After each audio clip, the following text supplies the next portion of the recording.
Na madrugada do dia 25 de abril, o movimento das Forças Armadas estabeleceu o controle da situação política em todo o país.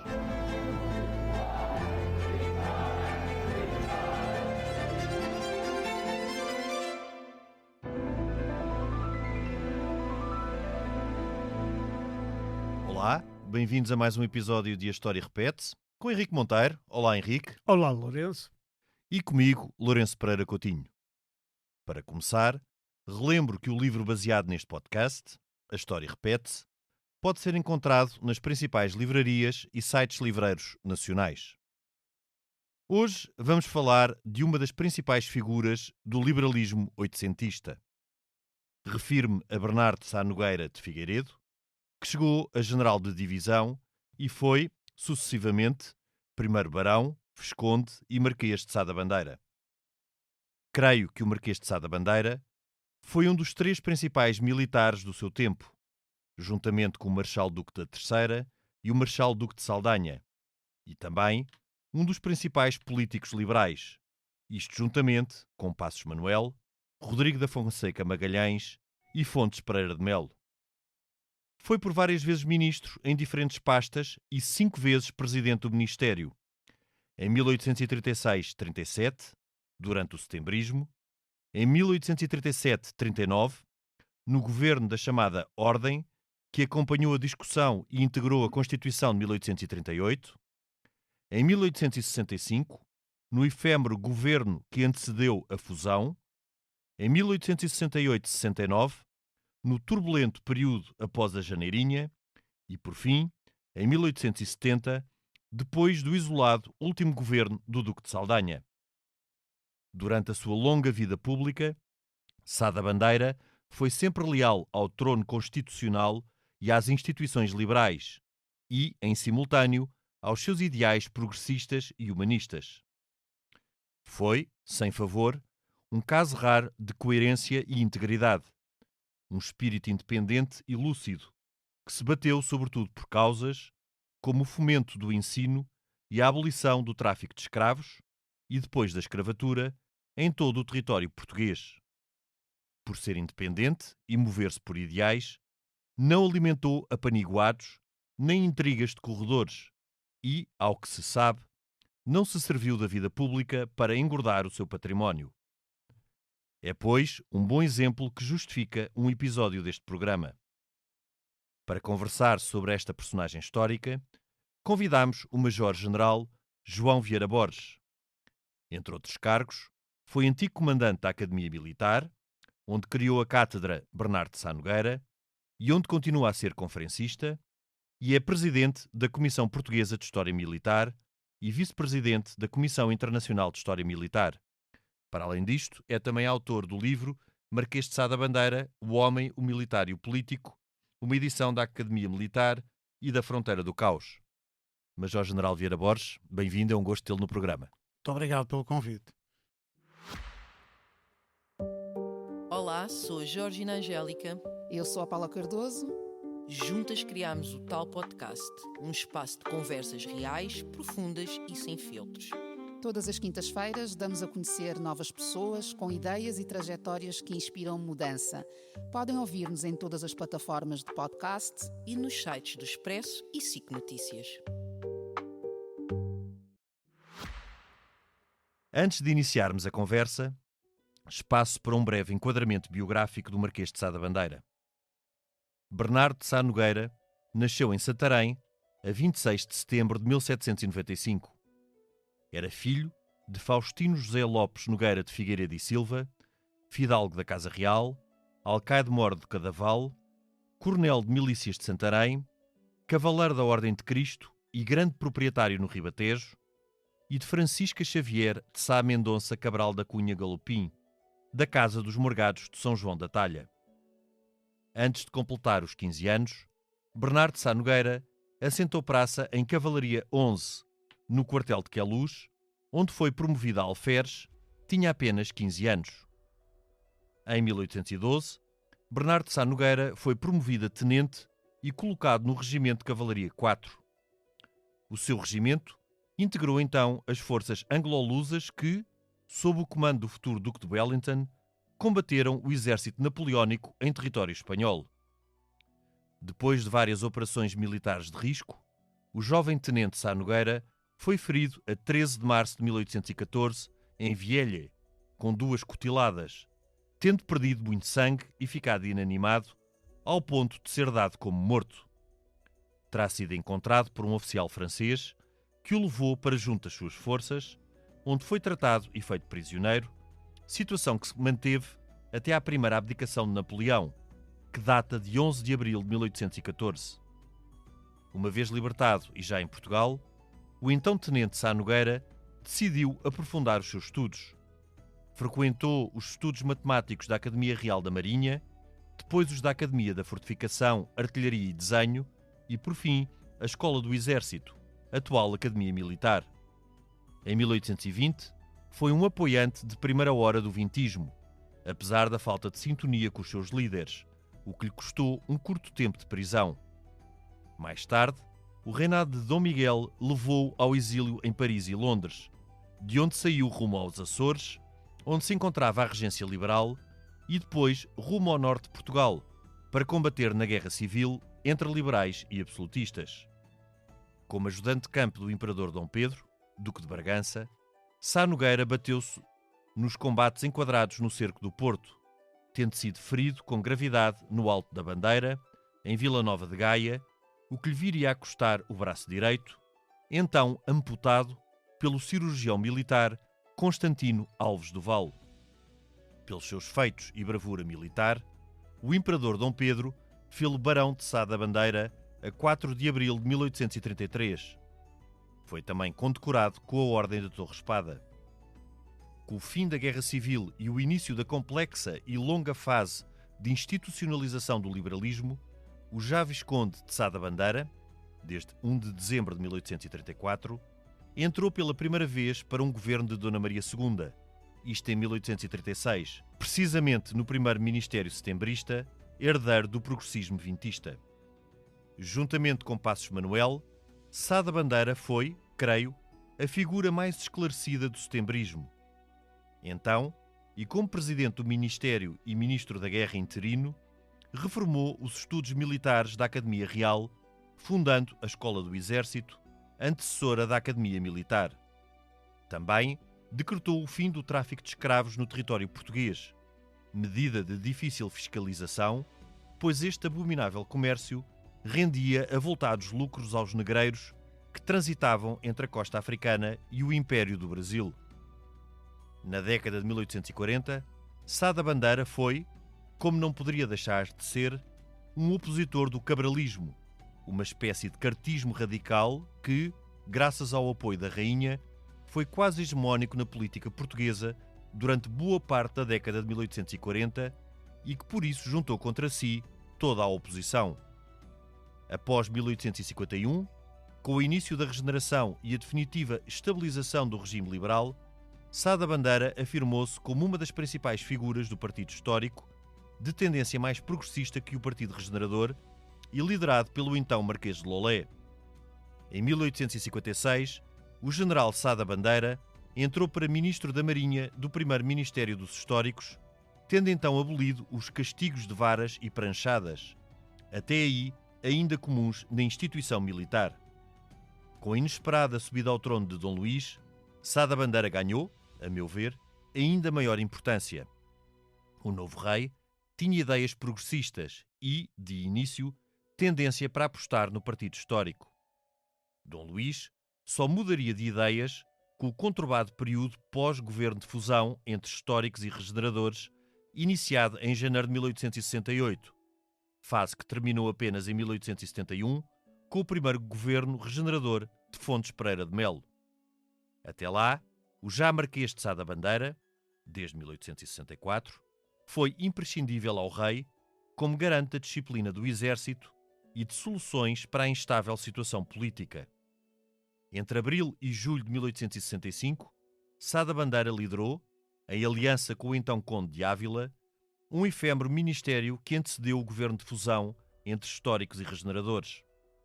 Opositor do governo de fusão, Sá da Bandeira aproximou-se então do chamado Partido Popular, que viria a ser a base do chamado reformismo. Foi como figura sensata do reformismo que Sá da Bandeira ocupou novamente a presidência do Ministério entre julho de 1868 e agosto de 1869, governo que tinha o bispo de Viseu como arauto das chamadas economias. O fracasso político do bispo de Viseu e a instabilidade política do tempo ditaram a queda de mais este ministério. Apesar de tudo, Sá da Bandeira conseguiu decretar a abolição da escravatura em todo o território formalmente português, o que aconteceu a 25 de fevereiro de 1869. O Marquês de Sá da Bandeira viria de novo a ser de grande utilidade ao rei Dom Luís quando, em agosto de 1870, contribuiu para o fim do governo que o Duque de Saldanha impusera ao rei em maio. Então, Sá da Bandeira assumiu a presidência do Ministério por cerca de 2 meses, assegurando a tranquilidade do exército e a organização de eleições, de forma a que o rei pudesse nomear novamente um civil para liderar o governo, neste caso o Conde de Ávila. Bernardo de Sá Nogueira morreu em Lisboa a 6 de janeiro de 1876, depois de uma longa vida de 80 anos.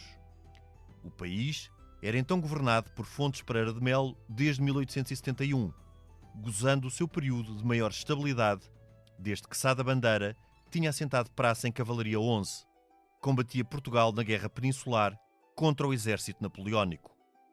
Tal como muitos outros, nasceu, portanto, num mundo muito diferente daquele em que viveu e depois viria a morrer. E depois desta nota biográfica de uma longa vida de 80 anos, quase só comparável à do Duque de Saldanha, que também viveu muito tempo, passaria a palavra ao Henrique para iniciarmos a conversa com o General Vieira Borges. Olá, boa tarde, General e meu caro amigo. Eu, na história do Marquês de Sá da Bandeira, ou do Bernardo de Sá Nogueira, tenho, sempre que revisito alguns dos episódios da vida dele, tenho sempre a mesma pergunta: porquê é que nunca se fez um filme sobre a vida deste homem? É que este homem tem uma vida que é absolutamente inacreditável. Desde assentar praça aos 14 anos, tornar oficial muito novo, ter sido ferido com 18 anos, 19 anos, ser tratado por 2 senhoras com quem ele se corresponde até ao fim da vida, até ao fim da vida delas, porque elas são mais velhas, e ser dado como morto. Ser dado como morto. E depois ser tratado por 2 senhoras que o tratam e tal. Volta para Portugal meio surdo, coisa que o acompanhou o resto da vida, não é? Porque ele levou 2 coronhadas justamente acho que é no lado esquerdo da cara, mas não interessa muito, mas ficou surdo de um ouvido praticamente. Depois ele adere entusiasticamente ao vintismo e à Revolução Liberal. Mas quando vem a contra-revolução do Dom Miguel, ele vai para Paris, vai para Londres e depois tenta ir ter aos Açores, mas não consegue, vai dar ao Brasil. No Brasil encontra-se com o rei, o Dom Pedro IV, encontra-se com o rei gosta imenso dele e quer que ele fique lá, mas ele quer se vir embora. Então ele vem num barco, mas o barco é tomado pelos miguelistas, e ele então está uma semana escondido debaixo de um molho de carvão e desembarca na Terceira enrolado numa coisa, como é que se chama, numa vela, e depois daí consegue passar para a Terceira, mas quando lá chega já tinha sido a batalha da altura da Vila da Praia, mais tarde Praia da Vitória, e junta-se finalmente aos miguelistas. Mas, entretanto, aos miguelistas, aos liberais, aos miguelistas nunca se juntou. Entretanto, chega ao Dom Pedro, já como Duque de Bragança, depois de ter abdicado do Império do Brasil, já como Duque de Bragança, que vai liderar, pelo menos moralmente, as forças liberais que desembarcam no Mindelo. Antes de desembarcar no Mindelo, ao largo de Vila de Conde, o Dom Pedro diz-lhe assim: Sá da Bandeira, Sá da Bandeira não, na altura era Sá Nogueira. Sá Nogueira, vai ali à praia e diz ao general que está lá em nome das forças miguelistas para se render, porque está aqui o verdadeiro e o legítimo rei. E ele vai sozinho e chega lá e diz: olha, o rei mandou render. E o outro diz-lhe assim: eu devia era fuzilá-lo imediatamente. E ele responde esta coisa notável que hoje seria de completamente loucos. Então assim: sim, fuzile-me e depois vai ver como a Europa passa a olhar para si. A verdade é que o homem não o fuzilou, ele volta para o barco, eles desembarcam no Minho dele, eles vão para o Porto, mas antes disso também, já no Porto, o Saldanha e o Palmela tinham ido para o Norte, ele diz que não, que vai com os homens, é ele que lidera aquilo. Quer dizer, é uma coisa brutal, até perder o braço. Aventurosa, até sim, perder sim. o braço. Até não é perder o só braço. uma vida aventurosa, quer dizer, é uma vida aventurosa e epopeica. Epopeica, cheia de episódios de honra e de não sei, como esta aqui de ficar com os homens e não fugir com o Palmela e com o Saldanha, ou fugir, enfim, retirar, diz-se em linguagem militar, mas retirar à frente dos homens, claro, que era para ser mais depressa. E eu acho que ele tem uma... E depois ainda não chegámos à parte em que ele se torna político. Exatamente. Portanto, isto é só... Ele agora... Estamos na altura em que ele tem para aí 35 anos, ou assim uma coisa... Sim. Ainda tem uma longa vida pela frente. Tem mais 50 anos, quase 45 anos pela frente. E, portanto, ele ainda se torna político. Ele, como político, como disse o Lourenço, e parece-me bem visto, quer dizer, ele só tem o Passos Manuel e poucos mais da época do lado dele. setetembrista, Só tem o Passos Manuel à altura dele, não é? Ele, o José Estevão como grande orador, sim, mas como não grande orador. como... Sim, mas, por exemplo, o impacto político de... Ele foi primeiro-ministro de Passos Manuel, curiosamente. Sim. O Passos Manuel era ministro dele. E portanto, tudo isto, quer dizer, é tão... É uma pessoa tão rara... É tão rara na nossa história, que é, por um lado, mal conhecido, mas por outro lado também é mal divulgado. Agora não estou a criticá-lo porque já escreveu um livro. Provavelmente foi a única pessoa que escreveu um livro assim inteirinho. Mas e criou uma cátedra, e sei que o livro é oferecido a todos os cadetes da Academia Militar. Portanto, por aí já temos muita gente, desde 2018, não é? Mas, exato, tem toda a razão. Eu acho que não dava para um filme, dava para 3 filmes. Não, dava para uma série daquelas da Netflix com três temporadas. No fundo eram os 3 filmes que estão no livro que eu escrevi, com a ajuda de alguns camaradas, o Homem, o Militar e o Político. Dava para 3 filmes. Mas isto para dizer, eu compreendo perfeitamente a observação que fizemos. Para já o currículo, faltam ainda 400 páginas do que foi lido. Sim. Relativamente a estas observações, realmente ele era tratado pelo Alexandre Herculano como a figura militar e política do século XIX. E com razão. E com toda a razão. Eu como comandante da Academia sentei-me na cadeira onde ele também foi comandante. Ele criou a Escola do Exército em 1837 e depois em 1851 vai para comandante até pouco antes da sua morte. E realmente estar naquela cadeira é uma responsabilidade suprema para quem esteve naquela Academia Militar e que esteve sempre ligado à história desde os 16 anos como eu.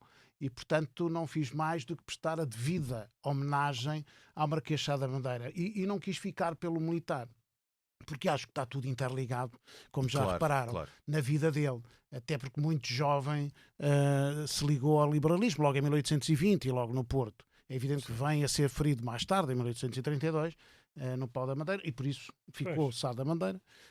Mas o interessante é também ler, como foi lido aqui, associar tudo. Ele tem 12 irmãos e 2 irmãs. Ele não teve filhos, já agora são pormenores. Já agora vou aos pormenores que ninguém conta. Como comandante da Academia, tem acesso ao processo individual e tem acesso ao espólio que ele legou à Academia Militar e que agora pode ser visitado. São visitas que podem fazer na Gomes Freire. Mas tem aspectos... Gomes Freire Rua. Gomes Freire, só para exato, também. Não É outro, não vamos com outra personalidade. Outro general. E que general também. Aliás, é um homem muito ligado à maçonaria e ele foi maçom só um ano. Ele depois teve discussões enormes, porque o tratava, a determinada altura era de uma loja militar e a determinada altura criticavam muito e ele disse, eu entrei e saí. Naquela altura todos nós entrávamos, alferes e tenentes diziam, vai ali e tal, tens ideias liberais, tens que ser maçom. Sim, todos os políticos liberais foram da maçonaria. Foram maçons. Esse é um aspecto. O outro aspecto muito interessante é da vida dele pessoal, e que também não vem nos livros, tem a ver com o facto de ele depois não ter tido filhos. Não tem descendência direta. A descendência, digamos, em termos monárquicos, é depois do seu sobrinho, de um dos irmãos, Mas ele teve uma filha, não casou, Pois. não teve mulher, mas teve uma filha Em França. Uma senhora francesa. Uma senhora francesa que veio a casar com um primo mais novo. Ela tinha 40 e tal, ele tinha 20 e tal. Isso também dá para outro filme. Vai ter as aparências. Mas não tiveram Foi filhos. uma das senhoras Mas ele que o assumiu. tratou, se calhar. Ele assumiu isso. Agora, é muito interessante ver a coerência de ideias ao longo dos anos, independentemente de ter pertencido a 3 partidos que foram aqui, mas são partidos que estão muito na mesma linha. Sim, são Portanto, quase partidos que sucedem naturalmente aos outros. As conjunturas, como alguém dizia, e acho que até foi o general Ramalhianos, a partir de 1820 é que vem a confusão para o país. E realmente, se nós formos ver a história, isto até 1820 até era calmo, não é preciso ser monárquico, nem ser liberal, nem ser... Não, mas é muito interessante aquilo que leu há pouco, em que ele teve sempre influência enorme em termos políticos, foi muito importante. Este aspecto da vida pessoal é o aspecto que lhe dá maior liberdade de ação para a sua vida militar e política. Portanto, ele não tendo filhos, não tendo família, dedicava-se por inteiro à causa pública. E tinha outro handicap, verdadeiramente handicap. É que era maneta e surdo.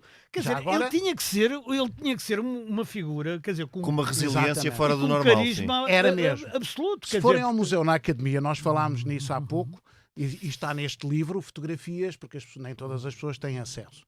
E podem encomendar o livro e ler e ver as fotografias, mas ir à Academia nem toda a gente tem, até porque alguns dos nossos ouvintes estão no estrangeiro.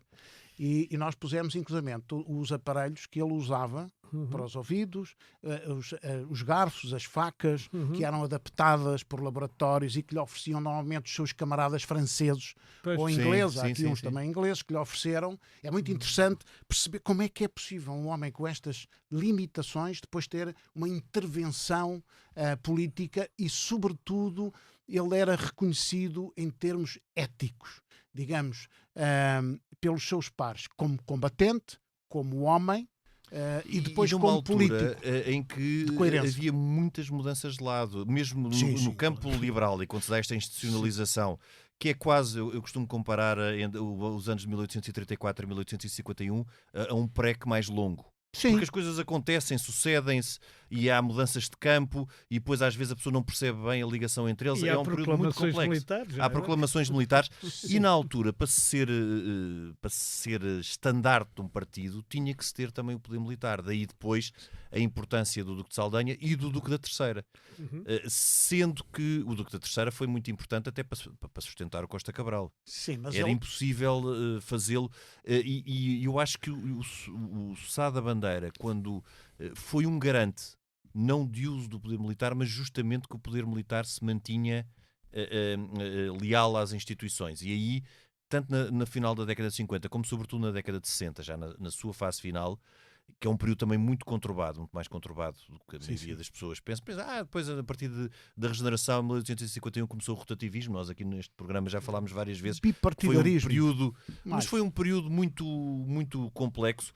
Sá da Bandeira é absolutamente essencial e vai ser um apoio muito seguro do rei Dom Luís, do inesperado rei Dom Luís, um inesperado reinado do rei Dom Luís, para manter a estabilidade no exército. Para não acrescentar à instabilidade política. Concordo, ele era muito mais coerente que os outros do que o Terceiro e o Palmela. Foi muito mais coerente, quer em termos políticos e que o Saldanha, claramente.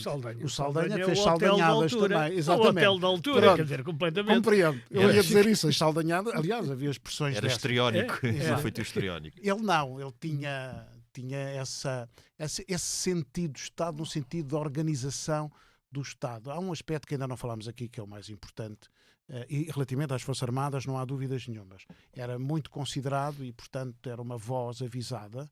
A rainha nem sempre esteve com ele.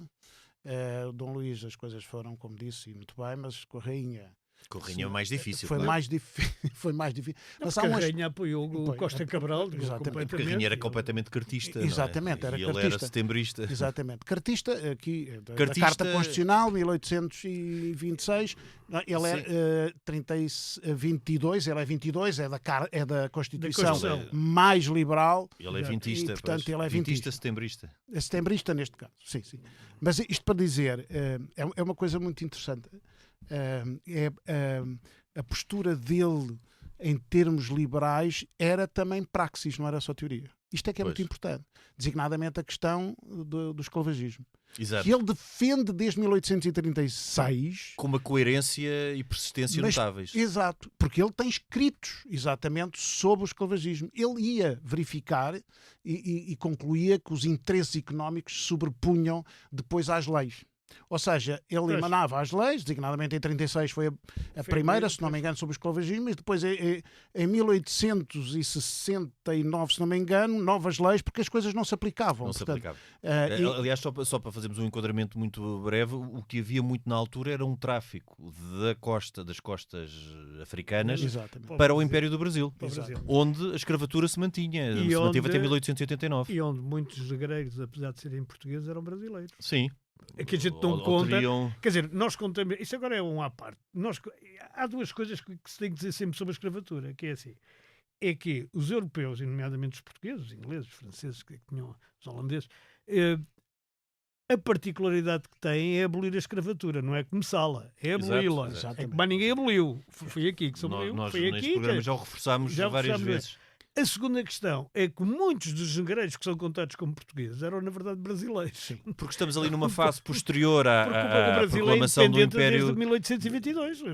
Ou reconhecido por Portugal desde 25. Sim, portanto, em 1836, muitos seriam portugueses brasileiros, andariam ali numa fronteira difícil de Ele é reconhecido internacionalmente, porque nós fizemos uma exposição em Lisboa, inclusive na Academia Militar. Sim. Exatamente sobre a abolição da escravatura, e ele é reconhecido internacionalmente como uma das personalidades a nível mundial que, para além da teoria, foram ao encontro da prática. Se empenhou. Os ingleses, ele criticava muitos ingleses que diziam que lutavam e tal, mas depois também apoiavam embora de outra maneira. O último episódio negreiro em Portugal tenha sido um barco português a perseguir um barco inglês a perseguir um barco português ao largo de Moçambique, salvo erro, no Índico, porque levava escravos. Quer dizer, nós também não... Nesse aspecto, Portugal também tem muita coisa. Fomos os primeiros a abolir a escravatura. Bem, no continente. No continente e na Índia. E na Índia, Por acaso o diploma foi o mesmo, continente e Índia. Depois o mais difícil foi a África. Foi a África porque os interesses mantinham-se. Porque o problema é que a abolição estava estritamente relacionada com o facto do Brasil ainda não ter abolido. Exatamente. E, portanto, enquanto o Brasil se mantivesse a escravatura, o tráfico... Unidos, sim, mas neste caso o tráfico era sobretudo para o Brasil. Brasil. Portanto, era muito difícil abolir em Portugal, continuando a existir no Brasil, o tráfico continuava. E também porque os índios não eram escravos. Exato.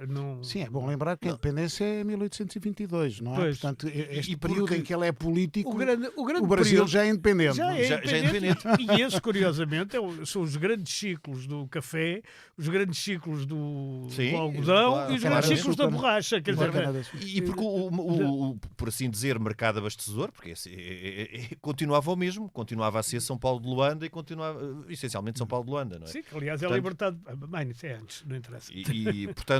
Mas o reconhecimento, ainda bem que falou da África, eu nasci em Luanda, e há uma cidade, ela Lubango, se não me engano, que para mim no meu tempo era Sá da Bandeira, havia uma cidade chamada Sá da Bandeira, exatamente. Em Cabo Verde também há homenagens e estátuas relativamente ao Sá da Bandeira. Nós vamos aqui a Lisboa, temos estátuas da Fernanda, que era aquela escrava que está ali a apontar para ele, e portanto uma estátua do Sá da Bandeira, ali em Lisboa. No Porto também há vários nós na Academia temos uma também da Fundação, em 1937, ele criou a Academia em 1837, quando criou a Academia Militar, e a criação não foi só da Academia, como disse há pouco, em termos culturais, porque ele teve vários ministérios, portanto... Sim, ele foi ministro. Não foi só ministro da Guerra, aliás. Foi da Marinha também. Marinha, até das Finanças, ele foi tudo. E foi interino, mas aí terá sido interino. E primeiro-ministro, na prática, 5 vezes, como disse há pouco, e muito bem. Sim. Agora, essa cultura que lhe vinha da curiosidade, como dizem os seus autores, mas vinha sobretudo daquela experiência que ele teve em França e no Reino Unido, portanto, numa altura em que ele não se ficava por estar exilado. Ele estudava, aproveitava o tempo. Ele interagia com toda aquela sociedade, em particular com os mais em França começou a estar preso até. Exatamente. Aliás, muita dessa imigração beneficiou muito, quer dizer, não estava imigrado politicamente, não é? Portanto, foi forçado a sair de cá. Estou-me a lembrar, por exemplo, de Luís de Mozinho de Albuquerque, também uma figura, um intelectual na Revolução, que também beneficiou muito do tempo em que esteve em Paris, para se cultivar e para estudar. Sim, isso tem a ver com o liberalismo, abrir a escola ao povo e não ficar concentrada na altura na Igreja Católica, não é? que dominava sobretudo a educação. No colégio dos Nobres. E depois era uma ideia muito vintista, setembrista, a aposta na educação. Sim, claramente. Aliás, isto depois mais tarde volta.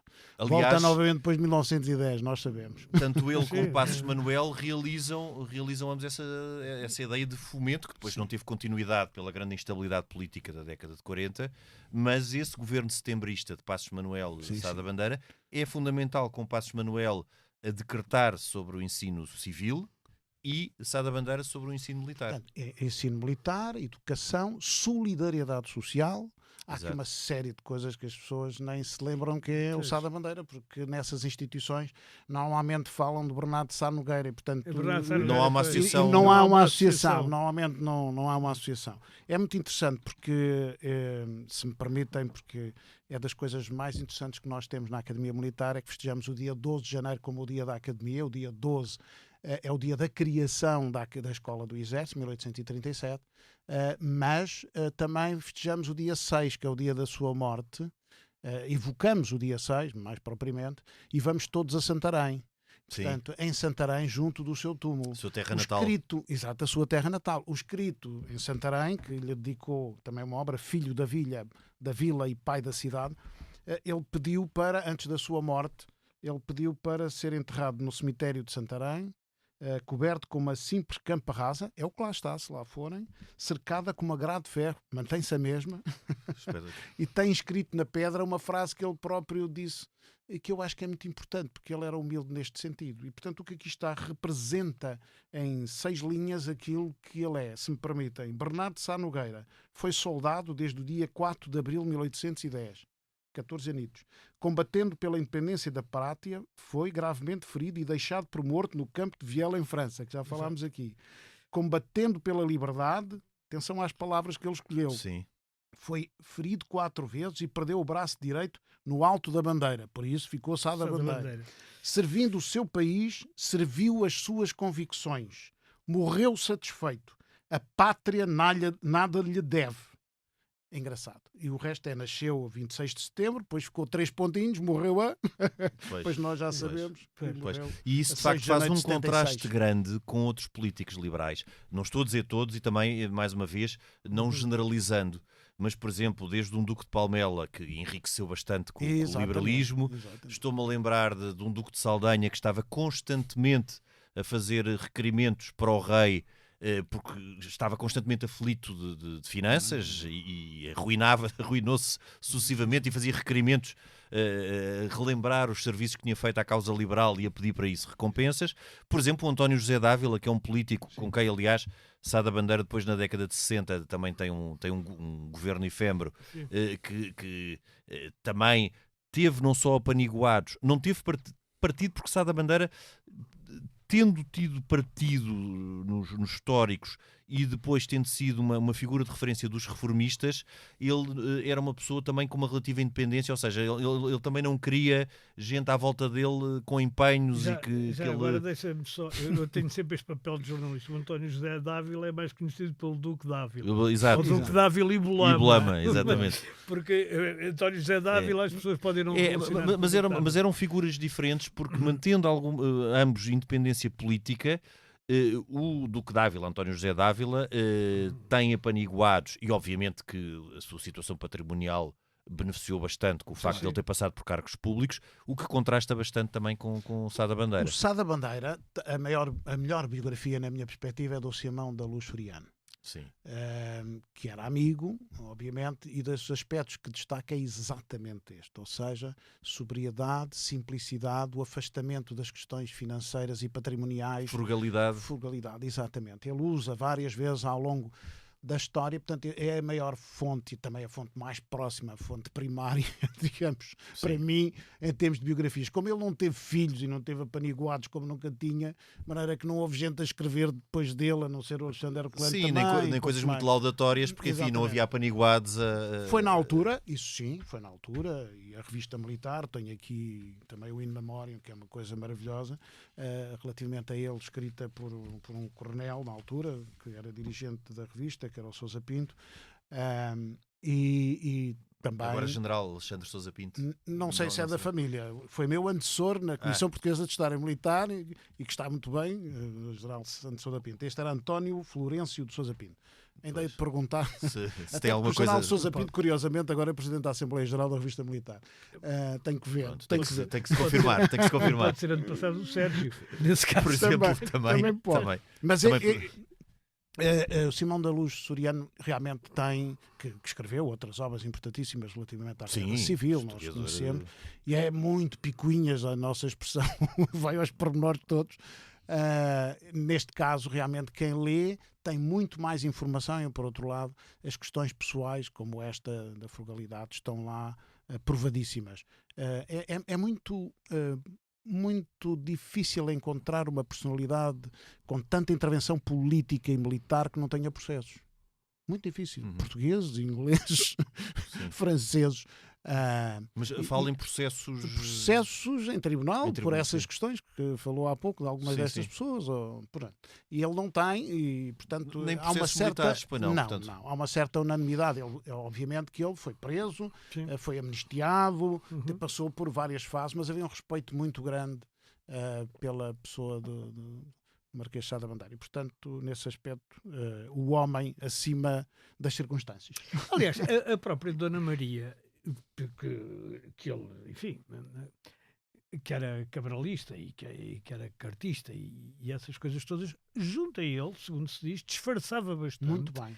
Disfarçava bastante porque não queria que ele de modo nenhum pensasse que ela estava contra ele. Portanto, ele tinha uma autoridade moral própria que a própria rainha não... Sim. E ele foi muito importante porque, sendo contrabalançando ali com o peso de terceira, que era um oficial marechal, que chega a marechal, não é mais conservador, Sá da Bandeira é muito importante também naquele período pós-setembrista que é a tal tentativa de ordem em redor da Constituição de 38, que ele é presidente do Ministério nessa altura, e que é um tempo muitas vezes pouco falado.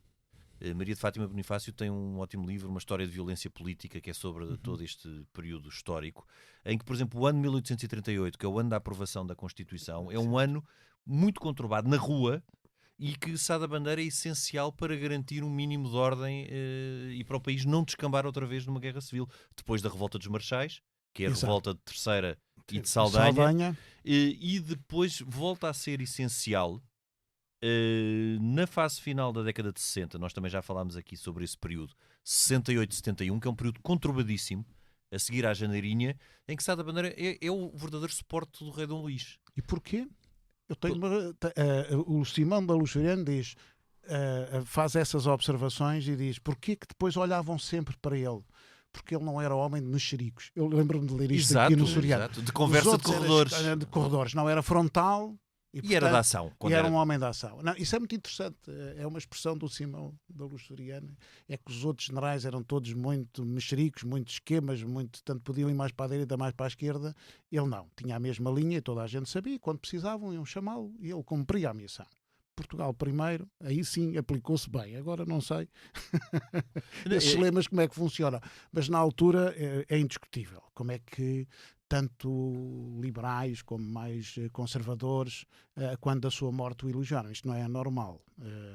E sobretudo, em termos internacionais, também vir o elogio externo relativamente à sua ação na luta contra a escravatura. Isso foi muito importante. É um homem com H grande, para a história de Portugal, nem sempre lembrado. Nós lembramos os cadetos através desta obra e também através depois da história que vamos contando. A história está nas paredes da Academia Militar, é fácil, em cada parede, em cada parada, em cada sala, em cada auditório. Aliás, o grande auditório também se chama Auditório Marquês de Sá da Bandeira. E na Academia Militar, em termos de ensino ou de práticas na Academia Militar, qual é que foi a sua influência? Ele fez uma reforma, não é? Fez a reforma completa. A reforma não foi mudar o nome, como nós fazemos, como nós vemos algumas vezes. Claro, isto é uma reforma cosmética, o que meramente. havia era a Academia Real de Fortificação, Artilharia e Desenho, criada por Dona Maria I em 1790, e portanto ele andou nessa escola e percebeu que essa escola tinha fundamentalmente, até pelo nome, tem mais a ver com engenharia e tem mais a ver com artilharia.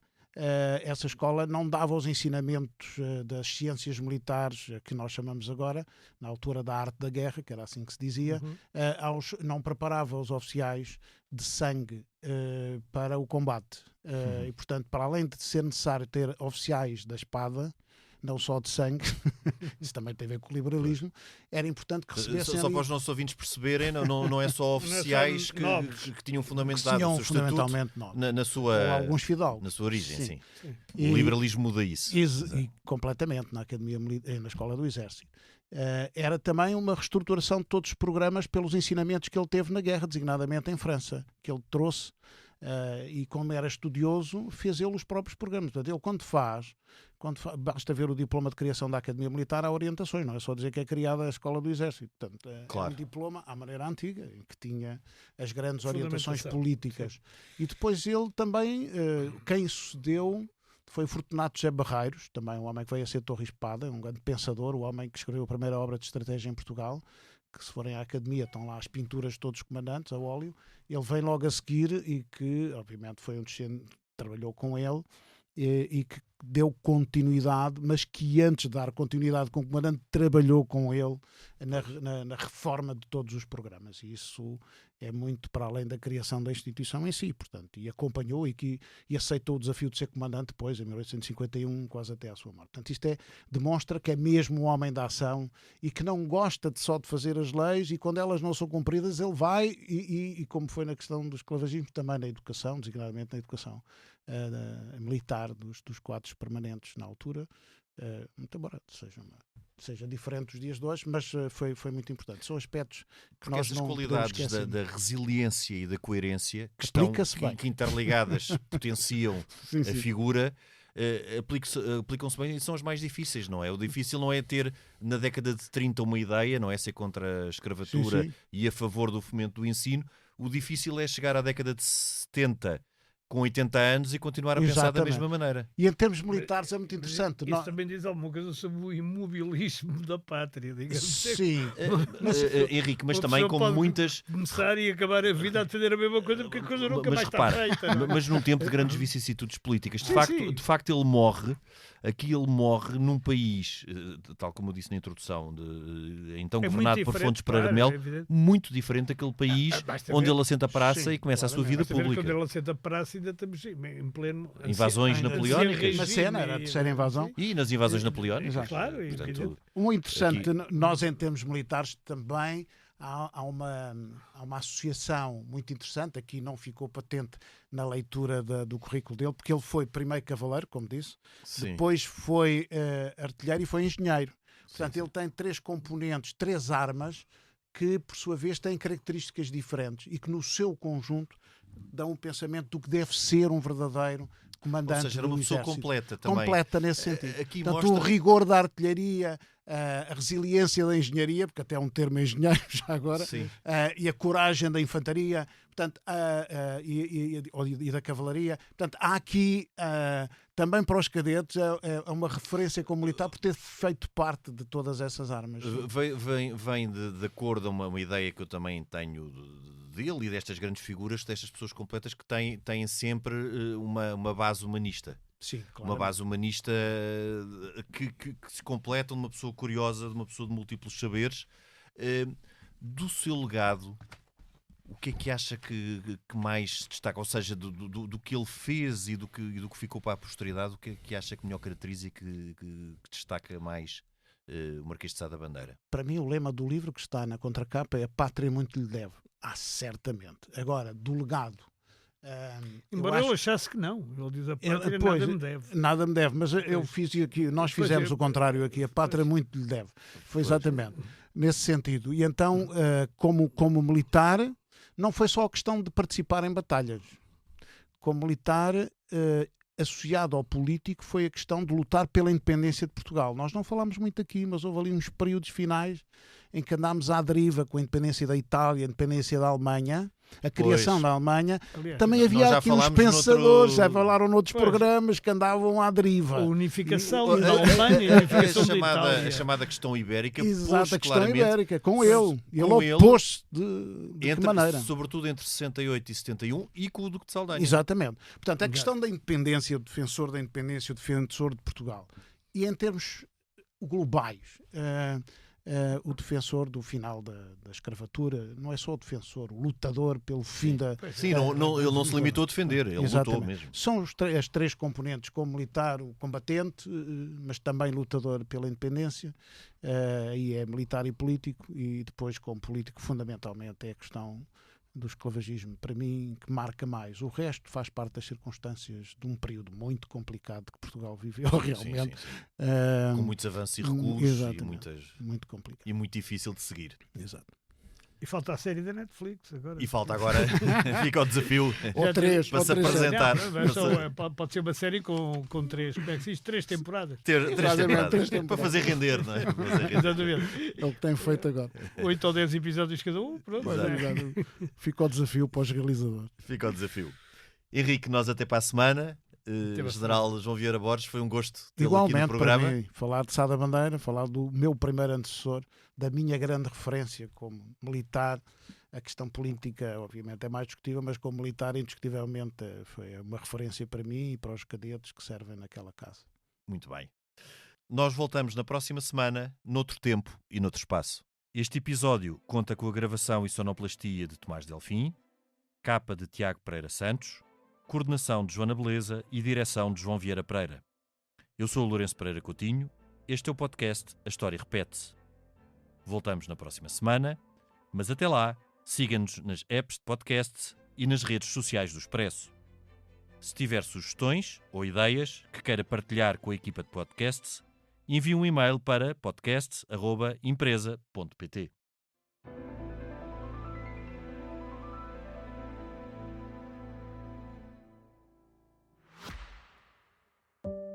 Olá, sou a Georgina Angélica. Eu sou a Paula Cardoso. Juntas criámos o Tal Podcast, um espaço de conversas reais, profundas e sem filtros. Todas as quintas-feiras damos a conhecer novas pessoas com ideias e trajetórias que inspiram mudança. Podem ouvir-nos em todas as plataformas de podcast e nos sites do Expresso e SIC Notícias.